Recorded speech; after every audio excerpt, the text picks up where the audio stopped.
There's a loaded question. What my childhood was like, let's see.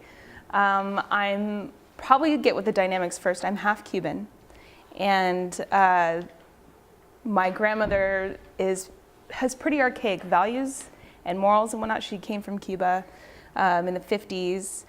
So with her came sort of this very religious and kind of stern perspective in life.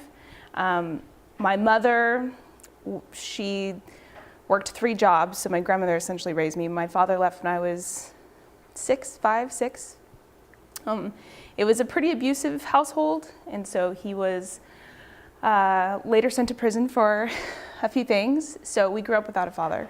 My mother had worked, so we barely knew her. I have a twin sister who's 7 minutes older than I, and then I have an older sister who's about 2 years. So we raised each other. And with some help from my grandmother, it was a little difficult for me because we were sort of raised to be women, and not necessarily independent women, because in my grandmother, who's born in 1922, she believed in finding a man who's going to take care of you, and then you have his babies, and that's your role as a woman. And she's been through, everything, and plus living in Cuba was pretty difficult. So she essentially raised us with the mentality that you become what you can as a woman so that you can find some rich man to take care of you and have his babies, and that's your life. And for me, it was kind of like, well, that doesn't sound very much fun. And nor is that what I'm passionate about. So I was always very driven in school. I loved school, I loved the education, but for most part, it was to where I was seen as a person and not as what my family had raised me to be. So it was definitely conflicting. There was a lot of challenges that we were faced, not only just with poverty and not having essentially anybody at home, especially a role model or a father. It was pretty difficult. I was later 16, and we moved around a ton. My mother got pregnant and decided that she was going to move to the East Coast. And I was a sophomore.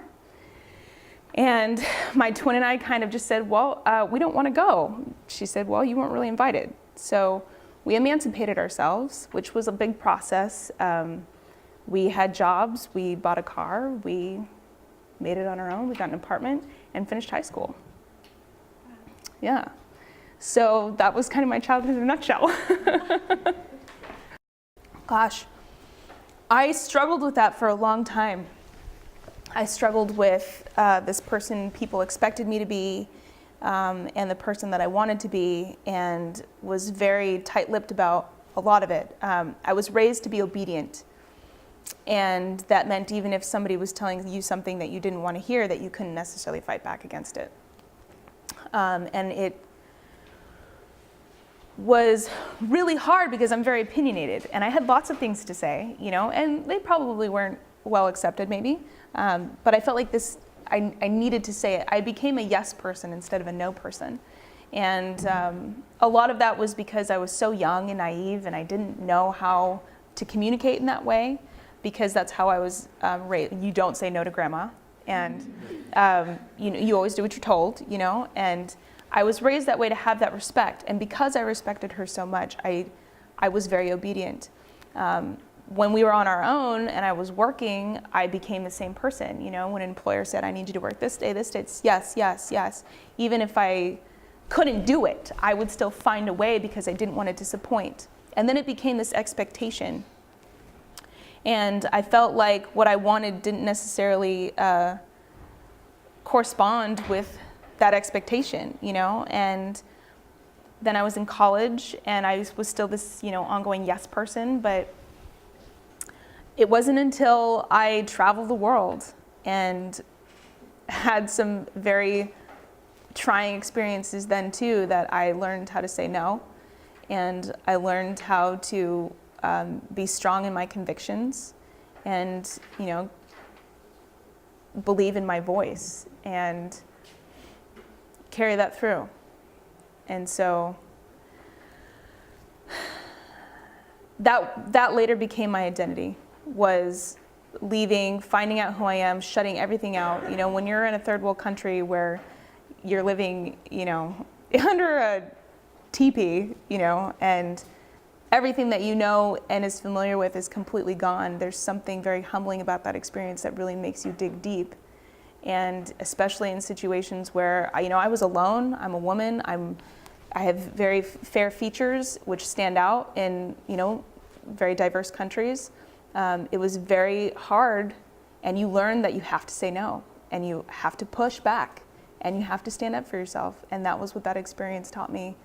And that, I think, is where I learned to be okay with saying no and having conviction and sharing that, even if somebody else doesn't like it.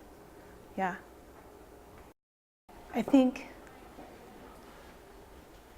bottom line, in order to be a happy, productive, effective, contributing person, you have to be true to yourself, first and foremost. And I believe that if someone truly loves you unconditionally, that they'll hear you. But you have to stay true to yourself and believe in that. And believe that no matter what you do and what you say, as long as you believe in yourself, you will end up in a good place. And so, my advice to anybody is just believe in yourself enough to know that even though you're in a circumstance that's super challenging and whatnot, that you'll be okay. And that there is someone who will understand and who will love you, and you'll be a better person in the end. Hi, my name is Yael Garcia. Hi, my name is Yoshi Hernandez. Hi, my name is Blake Chavez. Hi, my name is Loma Lopez. Hi, my name is Rita Mesa. Hi, my name is Ale Alvarado.